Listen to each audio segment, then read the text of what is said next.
Welcome to the Power Up Your Marriage and Business podcast. We're your hosts, Robert and Kaylee Fukui. I know we're supposed to say we created this podcast for you, but we really created this for us. Because one of the power struggles we witnessed growing up and now dealing with in the present is balancing the needs of the business with priorities of marriage. Does this sound familiar? As children of entrepreneurs, we're often on the receiving end of that struggle. Parents worked so hard to provide that they did not have time for us. We realized it wasn't their fault. They did only what they knew. But not wanting to repeat the past, we've been intentional about building a business that we run as opposed to it running us. Every day we fight to keep the priorities the priority: faith, family, and finance, or the business. Some think it's impossible, but we say it's possible. You just need to challenge the false belief that a successful business only comes at the sacrifice of your family. It doesn't have to happen that way, and we know we're not the only couple to think this way and achieve it. If you listen to some of our past episodes and tune in for future ones, you will hear from some amazing marriage experts and entrepreneur couples that have been able to build a thriving marriage and prosperous business at the same time. So that's why we created this podcast, to be in the front row and hear from others that have gone before us. And from time to time, we'll share what has worked for us as well. But we know there's more to learn and want to take you along for the ride with us. We may never get it perfect, but with intention, we can all build a thriving marriage and prosperous business. So thank you for listening. Sit back, get comfortable, and let's power up your marriage and business.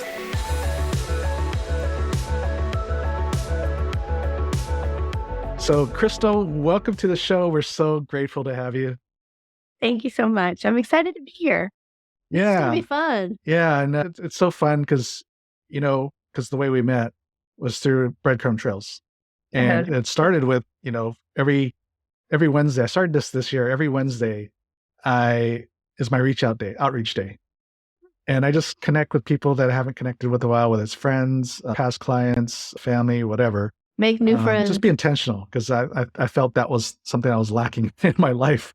Relationship with Kaylee, that's fine. We did that all the time, but the outside relationships was lacking. And then I saw on my LinkedIn that a good friend of ours, right, Tom Stansberry, had started this new job with the U.S. Christian Chamber. And so I congratulated him on LinkedIn, and he said, "Oh, we need to connect." I'm like, okay. I hadn't talked to him in, God, I don't know how long. So we Zoomed, and then he says, "Oh, you need to meet Krystal," and then met you, and then said, "Oh, you got to be on our podcast," among other things, right? So we're so grateful to have you. Thank you so much. And so we just want to get right into this. You're a woman, you had a successful career in leadership in the oil and gas industry. It's kind of like water and oil don't mix, right? It's like women in the oil industry, two different things, right? Male-dominated industry.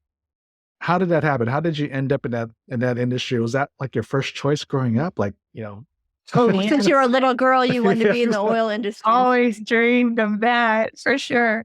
Small town girl, population 300, blew that town. I was ready to go, just light up the world. So I went to college, and I had dropped out with 21 hours. So it sent me back to my little town, 6.5 hours with my tail between my legs as a failure. And that's one of those small towns where everybody knows you're coming back before your car even went into the city. And so basically I was like, well, I failed at that. What am I going to do now? And so I started stocking shelf in the truck parts store. And it just happened to be a subsidiary of an oil and gas company. That sub didn't work out after the first year, but they ended up offering me a front desk secretary job. And so I thought, sure. And then the rest was history. I remember asking my boss after just a few years, I see that there's opportunity to move up in the gas company. And he was, I guess ignorance is bliss. And I was certainly that. And he just said, there's no office jobs here. Like, you can't be a supervisor. So you're going to have to find another office job somewhere else in the company. And so I said, okay. So back 6.5 hours, I moved, and I just continued to move up and found a real love for business. And I got my undergrad in psychology. So the third piece of it that doesn't mix: psychology major, woman, oil and gas, with a bunch of engineers. Then I went on and got my master's in marketing, took another few jumps in, my career, And then they sent me to Harvard Business School for Innovation, Globalization, and Leadership Diversity. Wow. And that was really neat because it was sort of the first time my eyes were open to really what's outside of business, outside of oil and gas. But it was an incredible 15-year career. Became the youngest officer in a Fortune 199 oil and gas company. Yeah. And you can't do that if you're not laser focused. I mean, it really took a lot out of me, to say the least. Yeah. And So, what was it like working in an all male career? I mean, do you even get them to look at you, notice you, let alone promote you? I mean, wow. Yeah, I learned a lot. I learned a lot of just even about body positioning and, even just how guys talk to one another. Like they don't really necessarily go face to face and talk. Sometimes they'll be shoulder to shoulder. So I just learned a lot of mirroring and modeling for communication. The other piece of it that was really a big development for me was talking to people that were mostly C's on the DISC scale. So C's are more task oriented people that like facts and details. Well, I scale on the other side. So I like stories. I like to talk you're the with my eye. hands. You're the Yes, eye. yeah, I'm an eye. Yeah, I'm an eye. And so I learned just to go into, when some of these meetings, first of all, prepare not with stories, but facts and details, but then also just I would sit on my hands instead because I knew talking with my hands like really created a barrier with some of the really strong engineers, which happened to be my boss. So I learned that. And I think the other piece that I learned was, really, and I teach women in management as a professor at Ottawa University now. And one of the stories I love to tell my students, the women students, is sometimes you've got to open the door for yourself. When I was out in the field in the very early stages of my career, there was no other women. I was the only woman out there, and it was the transportation side of the business. And I remember this big officer came to town, and this was when I was still in a small town. And he came out there and he went to get ready to go open the door for me. And I flew my arm up there, grabbed that door and held it open for him. And he was like pushing me to go through. And I was like, no, go ahead and go through. And it doesn't seem like a big deal, but it did become one later. So after I became an officer many years later, he came up to me at that officers meeting and he came right to me and there was 60 officers in the room. And he says, I'll never, ever forget when you grabbed that door and held it open for me. And I'm not saying as a woman, it's okay not to have your door open. I love having men open my door and all of that. But in that moment, at that time, I had to do something to break what people thought about women in that business, in the industry, and grab their attention. And it was little things like that, speaking up in meetings and just doing some different things that didn't necessarily fall into sit over there in the corner and be pretty. That doesn't work in that environment. You had to really get in there and make yourself known and make your presence known for sure. That's amazing. And so you certainly, obviously, as we shared even in introduction, have achieved a lot in your career, and especially in that. And as you said, you have to be laser focused, but it does come at a personal cost, right? And so we kind of talked about this when I first met you. I'm like, wow, that's quite a story you've got to share. And so talk to us about, some of the personal costs that, being so laser focused in your career had on your life, marriage. Yeah. Well, in that environment, people always say there's often a debate about how much do CEOs make and should they get paid some of those monstrous dollars. And even as a 34-year-old young woman, I remember having a conversation with my boss. I wanted to go back and get my master's. And he didn't think that I should. I remember, I'll never forget what he said. He said, Parker, you're 34 years old. You're set for life. Why would you go back and get your master's? And inside of me, it was just something that I felt like I wanted to do internally. I just knew that I needed to go get it. Even though I was an officer. And when I became an officer, I was in El Paso, Texas. And so El Paso, Texas, if you don't know much about that terrain, Southwest Airlines becomes your taxi. That's just how because you don't drive a lot in Texas if you're going. And I was overseeing the the natural gas distribution for 47 cities on the west side of Texas. Mm. And I was also over all of customer service for Texas. And so there, that's a lot of hours, a lot of travel, a lot of airplane rides. And for some weird reason, I decided I wanted to get my master's. And so my schedule was 4:30 in the morning, work out, work all day, come home for a little bit in the evening time, and then at night crack open the computer and get back to work as a student. I was also a mom and I was also a wife.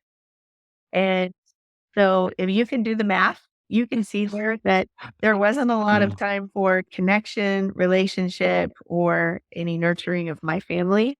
And my husband at the time, he stayed home. So he was there taking, helping take care of the daughter. He was a chef. And so therefore I thought in my mind, she's with her dad. Everything's fine. And I can stay focused on my career, which became my God, really. That power, the money, the escape, and the success really became the most important thing in my life. Wow. And so through that, obviously, you had eventually it cost your marriage, right? Absolutely. And then you get remarried. Yes, I did. It cost me my marriage. I became a solo parent. Not, there's a difference between a single mom that has somebody to support or somebody that becomes a solo parent. I became a solo parent for my daughter. And I'm sad to say, but when it came time for her to go to her gymnastics or dance or whatever, I was like, I have no idea where she goes. I mean, that's how absolutely absent I was from the family aspect. And she was about 2.5, 3 at the time. I think it was the greatest gift that I ever had to be able to, it really was. It was the greatest gift. Yeah. Because she's 16 now and we have the most incredible relationship. And I'm so thankful Awesome. that I was able to get pulled out of that power hungry mindset and really put what was first. And something like that will snap you out of it. Mm. Like you lose your marriage and you realize how much of somebody's life you missed. Imagine if she was 23 and I got that lesson. Yeah. And I'm so thankful to have got the lesson at 3 that I wouldn't change anything. Of course, I've learned a lot along the way. Mm-hmm. But yeah, I got to be a mom. Really, I got to be a mom, a working mom. I realized that, I could really grow my leaders up around me because I wasn't there in the business as much and they became more independent. The business kept going and I was just as successful and continued to go to school, but I started to prioritize my daughter and that relationship. And it was really an absolute, true blessing for our family and our life. And another move came along the way because in the gas company, if you want to move up like that, you move. And so we moved a lot. I can't remember if this is her 12th house now and she's 16, but she's moved a lot. And so over time, I got married again. I met somebody, believe it or not, on Southwest Airlines. Of course. On the flight. Yeah, I was number 14. He was number 15. The guy that sat by us on that flight, he ended up toasting us at our wedding. Like it was really? Amazing, crazy flight. Yes. And so, yes, I got married again very quickly afterwards. And yeah, this one was funny. This was a different marriage because the tables turned. Now I became more of the stay-at-home, left that corporate career and that life behind. And he started to chase his career. And so it was an absolute role reversal. And I got to completely see it from the other spectrum. So you know both sides well. I do. The giver and the receiver of that, right? And one of the things you said too, because you started, after that divorce and you started to prioritize what was really important and Yeah. your daughter and all that, it allowed other people around you. You said you kind of leaders kind of built up around you Yeah. because kind of they had to. Part of it was because you said, "Hey, I want to prioritize it. I can't be around all the time. I can't be available all the Right. time." So which means you got to step up, which is great because that's what what you experience. Business owners, you were in the corporate side, but even business owners, same thing. They're always working, working, working, and they have a hard time letting go and let leaders kind of get built up or build up other leaders around them so they can do more of the work and shoulder the burden as opposed to the leader shouldering the Right. burden. Right? 100%. Yeah. I think the other piece of that too is that you're stopping the growth of the business, especially smaller businesses, because you're trying to do everything and be everything. The business can't outgrow you as the person. So trying to, think about releasing that. And I knew that it was successful when my directors would call the other directors and not call me to help each other solve problems. They became this team.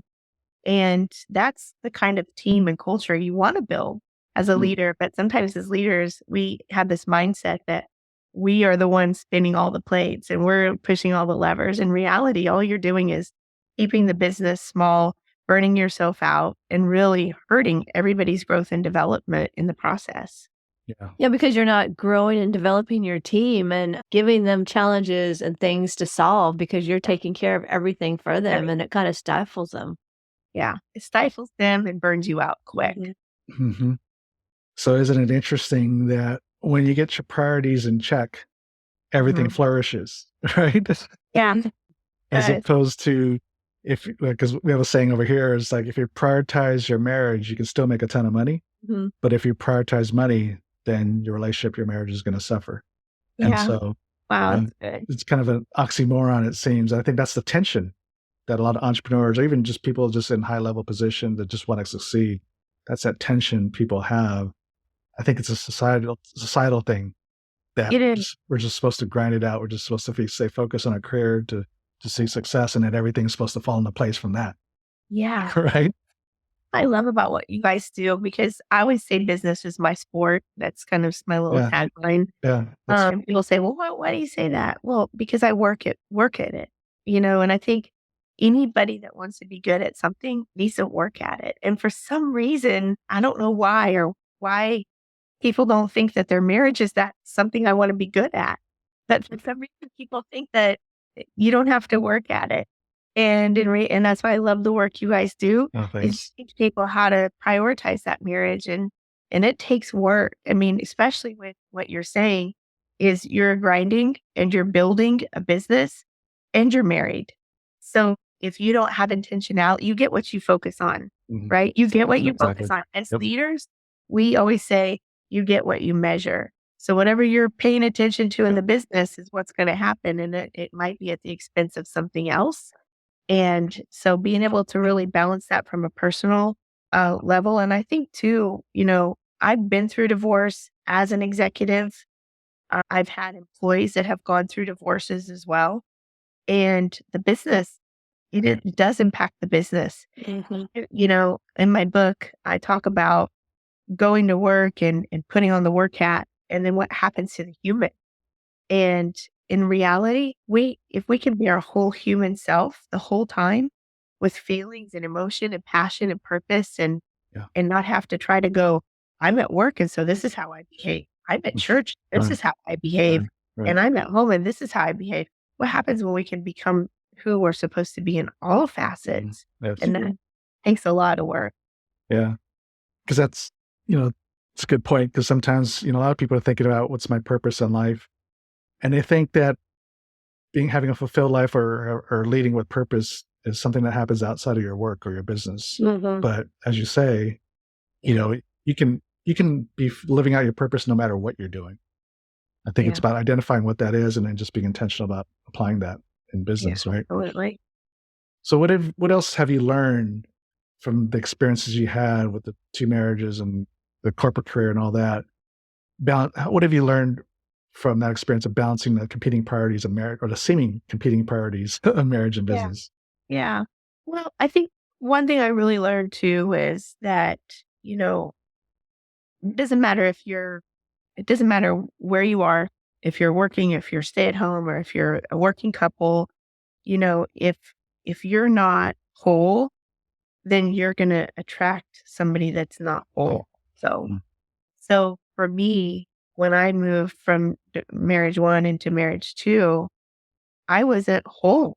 I wasn't healed. I wasn't well. And I quickly went into finding somebody that was just like me, because healthy doesn't attract unhealthy. Healthy almost repels unhealthy. And that's a good thing. Well, because if But you're healthy, you can identify unhealthy, yeah. right? And they can identify, oh, that's not going to work around her. So therefore, I'm going to go find somebody else to Right. manipulate or whatever. Mhm. And so if you're healthy and whole, then you're going to attract different types of people in your life. And so I wasn't. And so that's what I attracted. And so, I think that's a really big lesson that I learned through this whole process was to make sure that I'm good for me.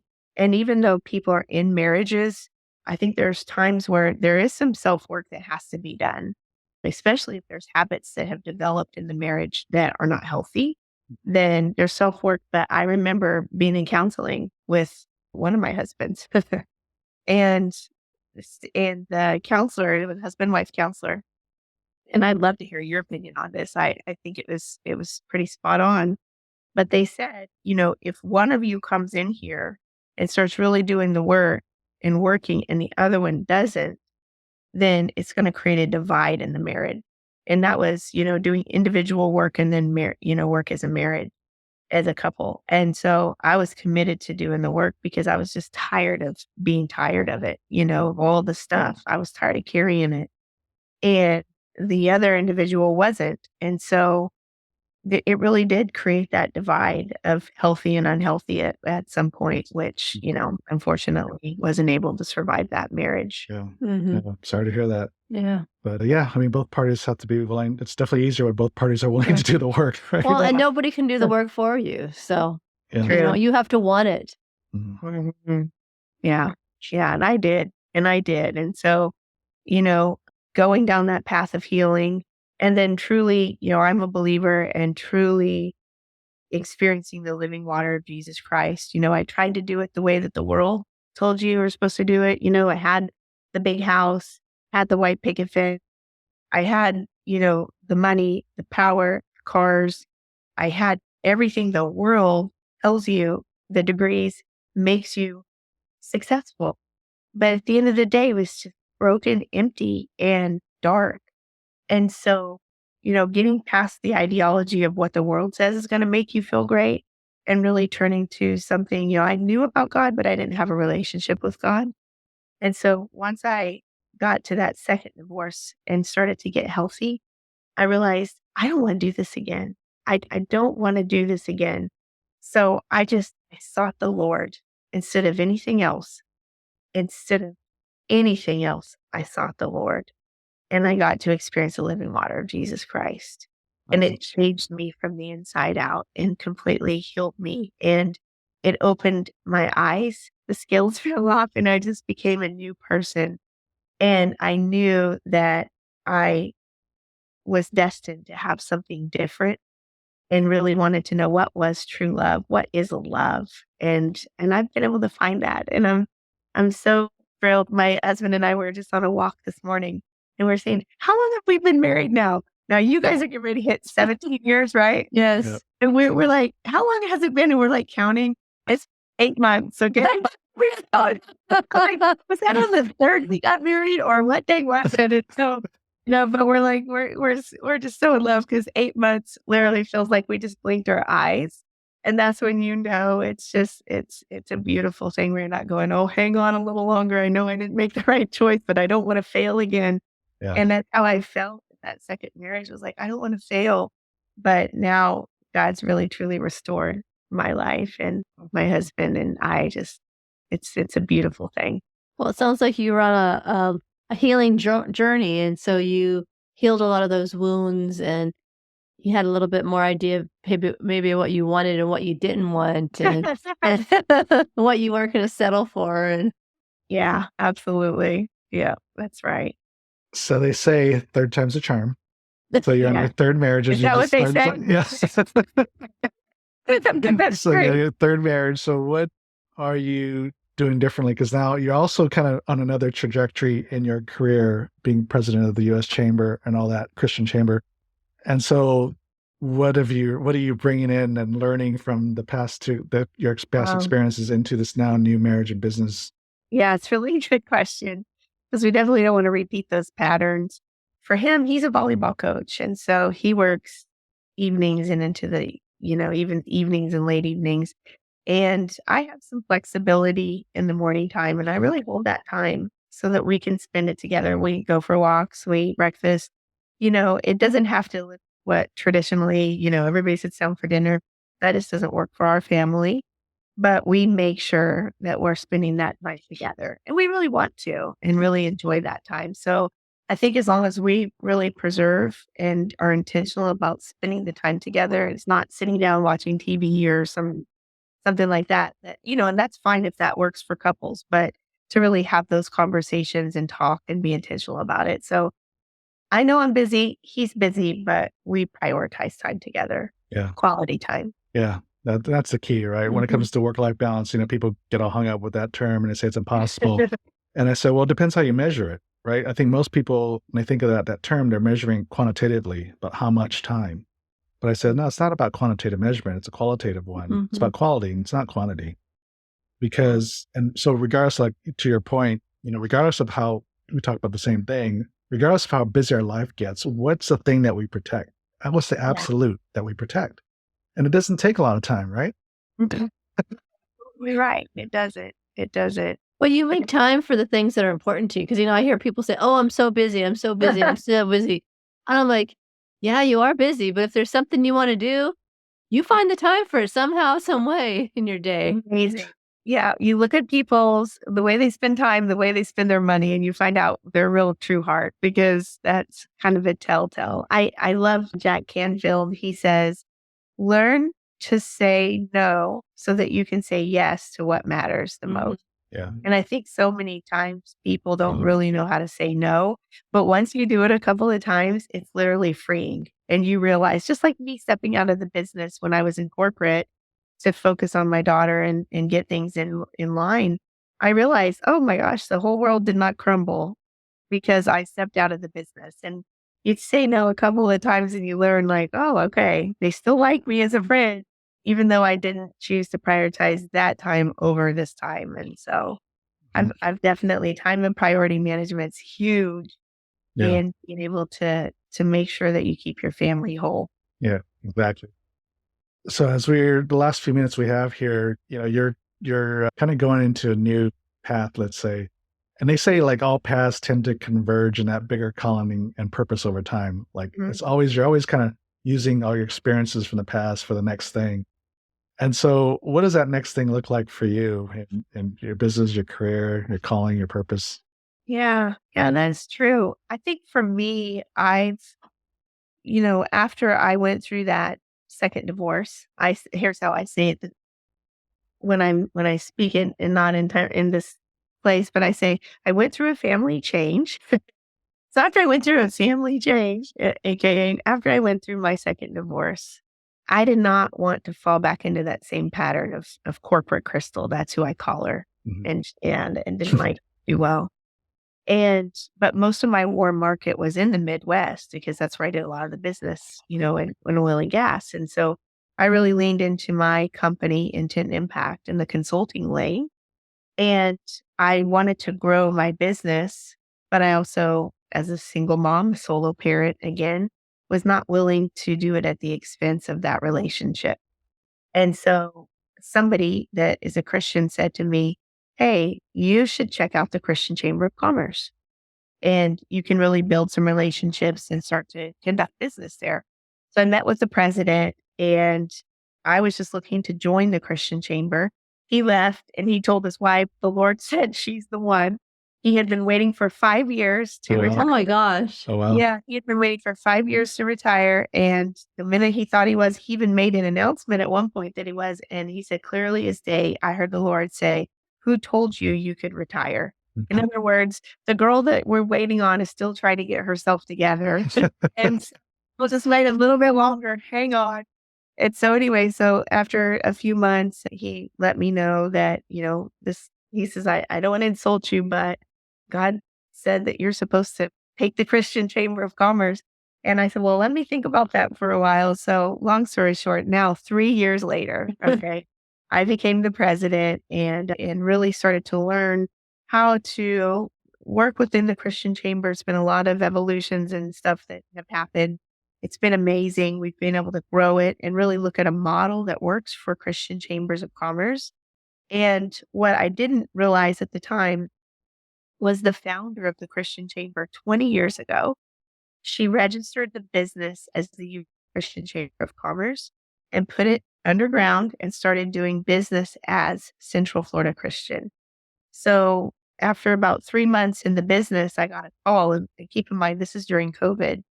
It was Las Vegas Christian Chamber of Commerce. And they said, Krystal, what are you guys doing in Central Florida? Teach us, help us. We want to grow like you. And I thought, well, that's all. And so then 2 weeks later, someone from Alaska called and said, we want to start a Christian chamber like you guys. How do we do it? And so that was seeds of what was to come. And so after 3 years of getting and creating a model and having leaders come forward that said, we're ready to take the Christian chamber, I'll separate from that to really focus on building out the U.S. Christian Chamber of Commerce.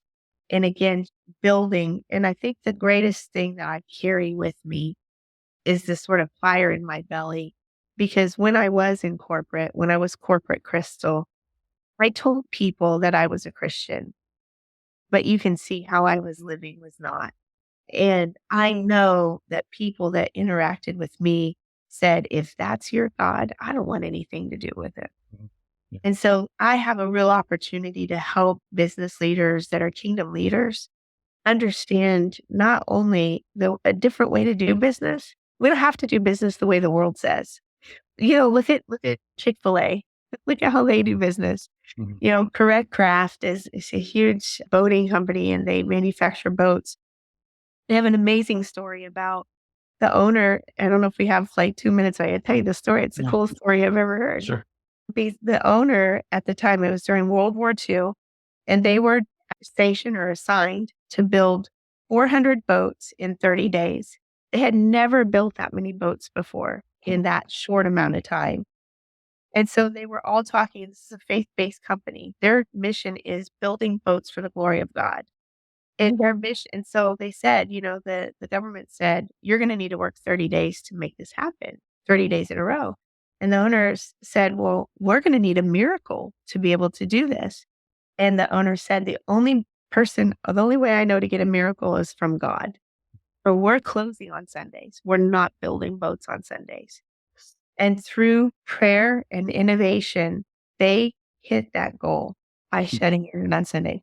The people that were assigned the same task worked 30 days. They fell further and further and further behind. National Geographic dubbed it as a miracle. Mm-hmm. And so we know that if we don't have to do business how the world has lied to us and told us that we do, we don't have to spend 80 hours and sacrifice it all for successful businesses. And so I would just say that to be able to help Christian businesses come together, create kingdom commerce, strengthen in the marketplace, understand we can advance the kingdom of God through the marketplace. That's the burning mission in my heart. And so we're, really taking an approach of finding Christian chambers that are existing and helping them, starting new Christian chambers of commerce locally in communities, and then, creating a national footprint for the U.S. Christian Chamber, as well as our Christian Business Expo and National Conference, which is coming up in April of 2024. Awesome. So that's what I get to do now. And it all does tie together. Yeah, that's a great story. I have to look that story up or that company up too, because, obeying the Sabbath, right? It's 10 Commandments. One of the 10 Commandments is obey the Sabbath. Right. Having that one day off, obviously to glorify God, but it's also to rest and to recoup and to re-energize, because there is, it would be fun to do some kind of data analysis on this, because, they've shown that, there is a point of diminishing return the more time you put into an activity. right? And so if you're constantly working without a break, without a day off, I mean, there is a diminishing return. So it doesn't surprise me that the people that were working 30 days straight underperformed Yeah. the people that took a break every week, right? Right. It's God's wisdom, number one, Yes. and just Yes. scientific biological evidence out there that's like, you Yes. got to take a break. And yet we don't even appreciate that, both as Christian and non-Christian. I mean, there's information out there and there's data out there that supports the very thing you're talking about. Yeah. But yet somehow we're wired up. We got to keep going. We just got to plug away. It's like, Right. what is up? You know? Exactly.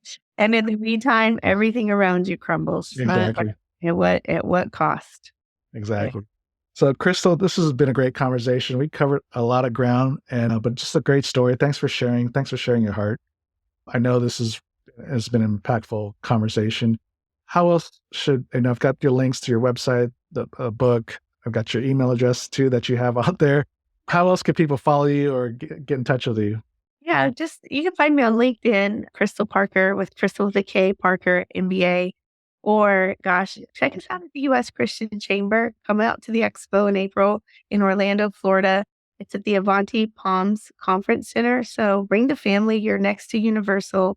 We end on Friday. We're going to hold to that Friday end time so you can go have a weekend with your family. Awesome. So come do a little work and a lot of pleasure.